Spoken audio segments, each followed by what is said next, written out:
definitely an overlocker. If you don't have, oh sorry, if you don't have, you can still do this with a normal sew machine. Doing a very tiny zigzag stitch is going to take forever, but in the same way you can actually leave this undone, and I will be showing you later why.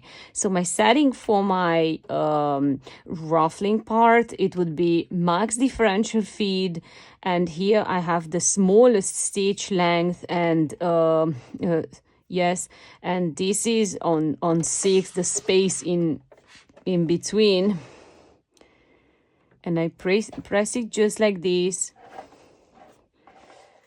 and I will be showing you how I'm doing, and I hope I don't get too close because I'm always getting too close. So this step is a pull and push.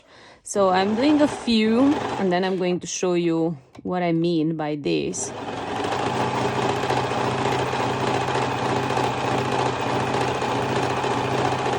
So as you see, I'm stretching the fabric, and in the same time, I'm pulling and I'm pushing the fabric.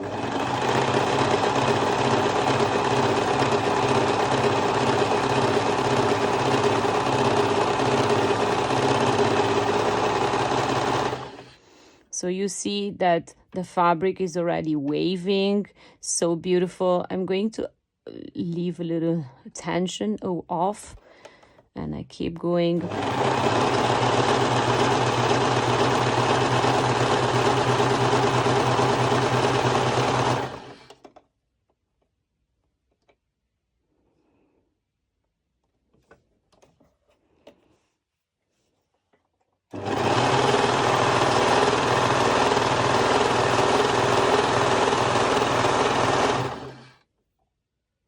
Look how beautiful it's waving. I'm so in love.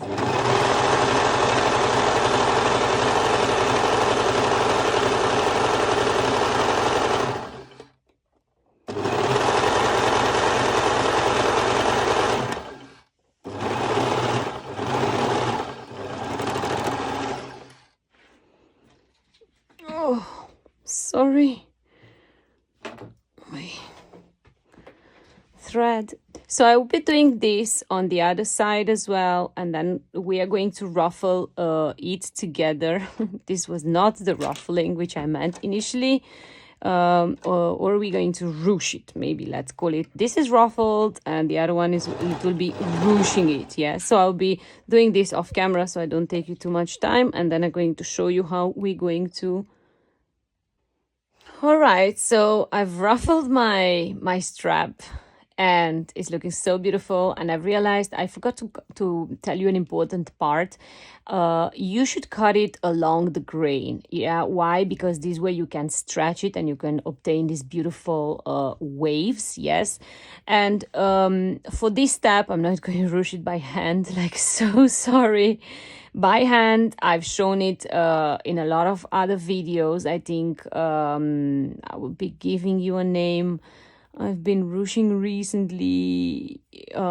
Yes, my Bikini top I've ruched by hand. So it's practically, you do a straight stitch, you hold one thread, and then you just pull down the other one. I want to show you how I'm using this foot.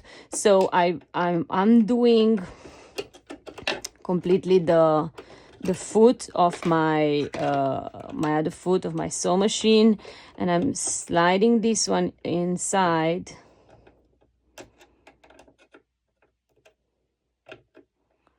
So easy, but it has a trick, right? The trick is to increase your tension of your thread. So I've already tested a few parts, and I would say between 8 and 7 it works the best for me. And in the same time I will be doing a 4 length. Yeah, so what you have to do, you place your piece of fabric underneath. Of course you will have to go as much as you can in the center. I realized maybe I should have drawn a line. I try my best to to hold straight, and you just go just like this. Sorry, because my thread needs to come from under.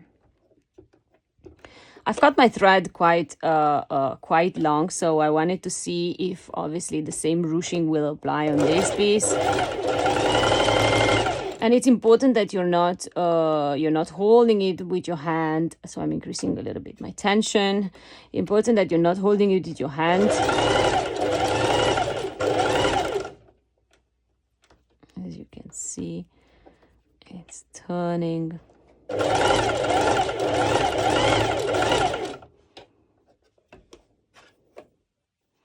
I'm going to check it afterwards if I want more ruching or not.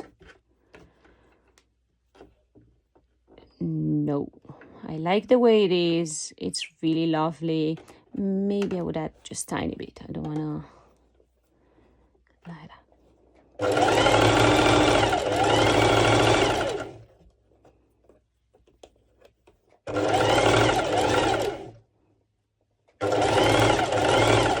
So having this foot really simplifies the life, right? You're really...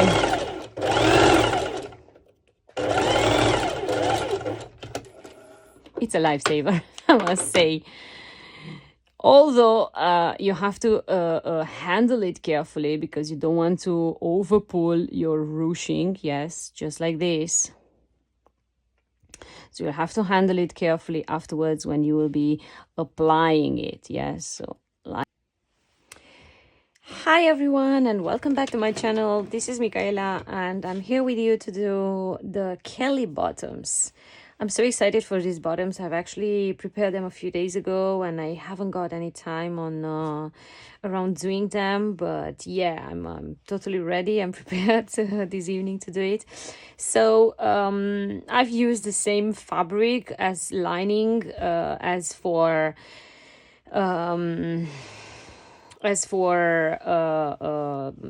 main fabric, but actually these bottoms cannot be reversible, so I'll be doing them with the technique of adding the elastic inside on the lining area and then folding it over and zigzag stitch. And I've already got my ruffled piece, which looks like this, and it's gonna give me a lot of work to sew it on. But since you know that I have already the top pattern, well, the steps of doing the ruffles are the same, so I've already prepared it, so it's just ready to be attached. I'll be anyways attaching the way on how to do the ruffles. I still have the video, so yeah, let's get started. What I'm going to do first, I'm going to place front piece and this is my back piece. I will be doing a cheeky version, so I will be placing let's just call it the lining and the lycra, right? So I'll be placing first of all the front piece and the back piece of both lycra and the lining on top of each other, facing right sides together, and I'm pinning, and I will be doing a straight stitch along the crotch area and as well on the sides. Like what do you see I'm pinning right now? This is what I will be doing. So I'll be doing this for both parts. Let's call this lining and let's call this lycra. So I'll be doing this for the both pieces, and once I've done it, I just want to pin it quickly so you can see. Once I've done it, I will be showing you once again whilst I will be doing it, but I just want to give you the instructions already. So I'll be doing a straight stitch over my sides, my crotch, my sides, my crotch, both on lining and the lycra, and afterwards I will be placing, so you see this is my front and this is my front, I will be placing like that let's call it the lycra on top of the lining, and I will be doing another straight stitch over the sides and over the lining. Since you will have to sew over 4 layers of fabric, I prefer to divide this in 2 steps because sewing over 4 layers of fabric is quite tricky. So yeah, I prefer to sew on 2 layers and on 2 layers attached together, and then I will be showing you the next steps. So first I'm going to bust stitch or a straight stitch over the sides and the crotch area. Okay, so here it is. I did my basting stitches and I've got here in the middle, I think in the writing instructions I've said place the back piece in the middle, but it doesn't really matter which part is in the middle. It just matters that the lining and the lycra will be matching. So like I said, place them on top of each other so you have sandwiched one of the sides. Let's say, doesn't matter whether it is front or the back side, but in the middle, between the 4 layers should be front and front, or back and back. So I go ahead because I find it so much easier to serge over the 2 layers at a time. So I go ahead and connect the sides and the crotch area directly, so I don't need to do the straight stitch. If you do not have a serger or an overlock machine, then you can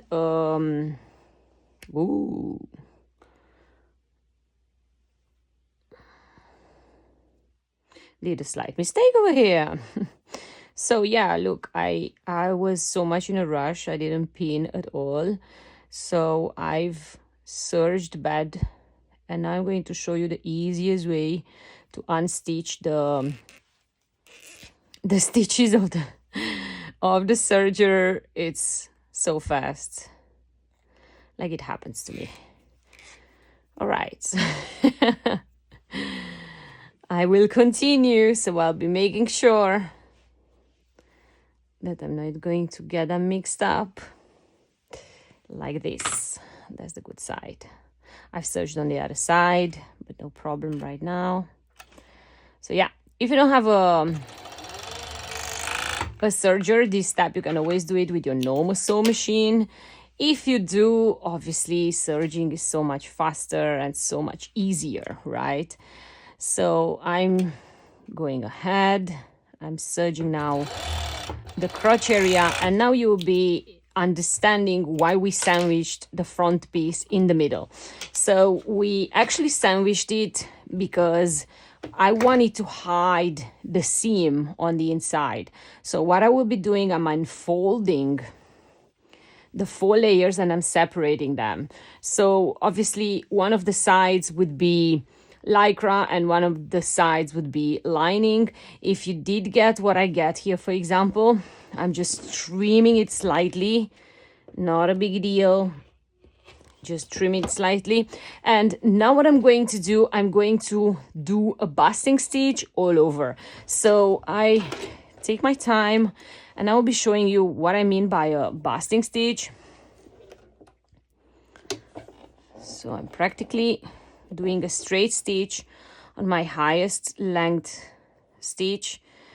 I say it a bunch of times, the basting stitch. I find it so important, so necessary in order to maintain the slippery fabric together. Even if you're using a lining, the fabric can still be pretty slippery. Obviously, I do recommend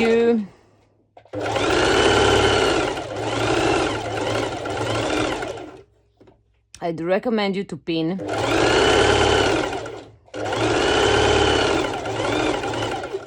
But since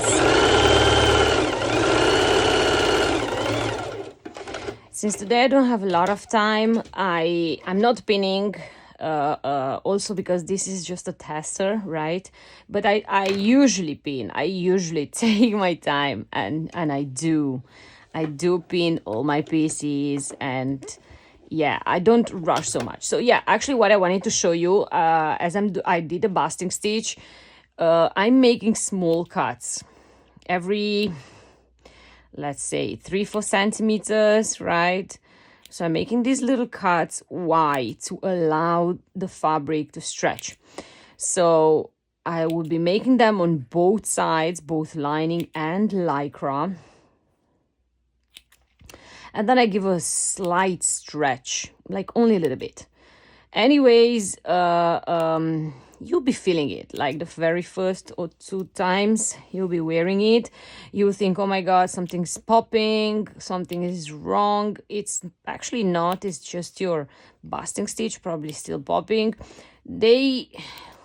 They recommend you to remove it, but I'm honest with you, I'm not removing it. I always give a good stretch, and I know the little pops I'm hearing is just the basting stitch popping, and I've never ever had a swimsuit or a bikini which came the threads loose. All right, so this was my basting stitch, and this is how I trimmed. Now I'll be doing off camera the other basting stitch and the other side on the leg openings, and then I will be adding elastic, and I'm going to show you how I'm adding elastic on one side. Okay, so I'm back. I've done my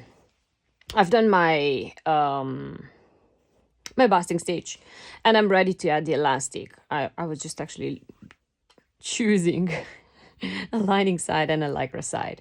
So as a rule of thumb, I always like to start with my upper part of my bottoms, just because I wanna have this done first. So what I'll be doing, I'll be doing a few stitches, and then I will be start adding the elastic. So the elastic I actually added manually. I have an elastic guider, but for this step, I'm not actually using it. I prefer to add it by hand, and I will explain you why. I will be slightly pulling, like not a lot, like just a little bit. So I'm slightly pulling. Even I would dare to say I'm more or less guiding it, right? I'm guiding the elastic. Why? Because since this technique is a technique of folding it inside and top stitch it, if you're not slightly pulling or guiding the elastic, your bottoms will end up having a little wave. So it kind of like will look like overstretched. And this is usually because the elastic not being slightly pulled. So then when you top stitch it, the fabric automatically will want to just follow. So you see there is a little crease, right? I'm not sure you see it well enough, but there is, yeah. I can see it very well over here, for example. There is a little crease. So when I will be top stitching it, it will help me tremendously. So next, I'm doing this side, obviously off camera. I repeat the step all over the bottom, so the both leg openings and the upper part. And once I'm done with this, I will be showing you how I will top stitch it. I will use my normal sew machine, and I will top stitch it with a zigzag stitch.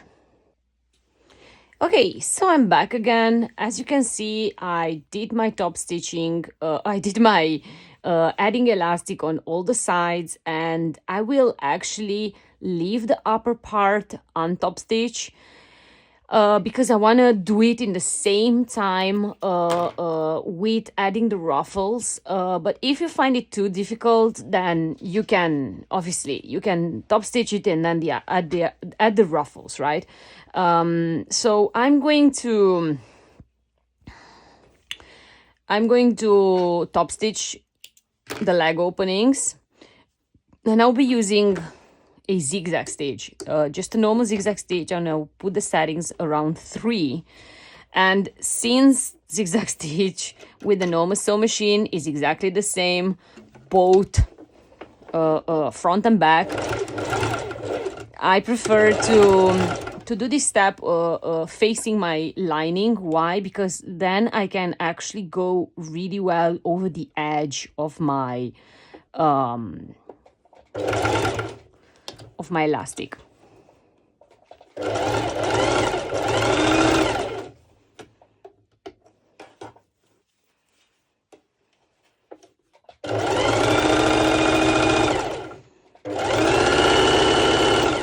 So as you can see, I'm not pulling the elastic, I'm not pulling the fabric, I'm just guiding it. And it's such an easy step. If you get through over thick parts, I always recommend this hump jumper, I think it's called, and you place it here in the back over the underneath your foot, and it really helps with the thicker part. My Singer is a heavy duty, so it goes really over quite some thick layers, so it's really not a problem for me.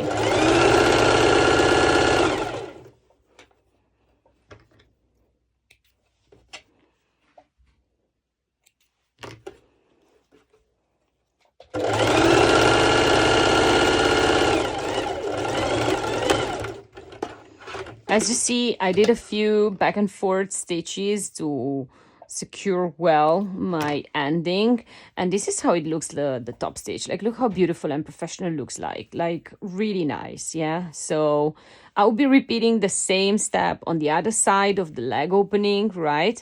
And then I will be showing you how I'm going to add the ruffles. Okay, I'm back. I've top stitched my leg openings, and this is my my upper part of the bottoms, which is not top stitched. Like I said, if you wish to top stitch it in order to have it easier, then you can actually go ahead and do it. I actually want to do all in one step, yeah. And I will be setting my zigzag stitch a little smaller this time.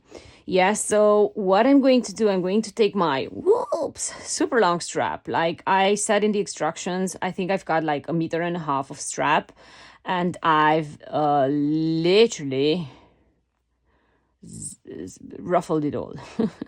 So what you see what I'm doing here, I'm folding it inside here slightly, and I'm bringing it underneath.